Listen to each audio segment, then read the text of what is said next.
கொஞ்சம் வாக்மென்ஸ் கிடச்சது எடுத்து வந்திருக்கேன். என்னடா மூட்டையை வாங்கி வந்துருக்குன்னு பார்க்குறீங்களா? ஆமாம், எக்ஸ்ட்ராவாக போட்டுருக்காங்க. எதுக்கு இந்த பாக்ஸ்னு தெரியல. இதுக்குள்ளே என்ன இருக்கும் அப்படின்றதும் தெரியல. ஓ, இது ஒரு கேசட் இருக்கும். இதில் வந்து ஒரு கேசட் இருக்கும். ஓகே, இதில் 2 பேட்டரியும் இருக்குது. ஸோ பேட்டரி எடுத்து தனியாக இருக்கலாம். இந்த கவரை வந்து தனியாக போட்டுக்கலாம். இப்போ பார்த்தோம்னா ஒன்று, இதில் 2. ஓ,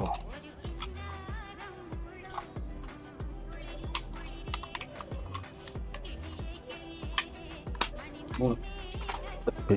இப்போது எல்லா வாக்மென்ஸையும் தனியாக எடுத்து நம்ம எது ஒர்க்கிங்கில் இருக்குது எது ஒர்க்கிங்கில் இல்லை அப்படிங்கிறத பிரித்து வச்சுட்டோம். அண்ட் இப்போ இதெல்லாம் வந்து ஒர்க்கிங்கில் இருக்குது அண்ட் சம் ஒர்க்கிங்கில் இல்லை.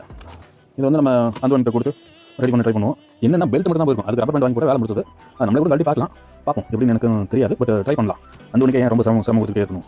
அதனால் சரி, இந்த வாக்மெண்ட் கிட்ட ஒரு 40 வாக்மெண்ட் இருக்குது. 40 வாக்மெண்ட் மொத்தமாகவும் கொடுத்துடலாம். ஒன்றும்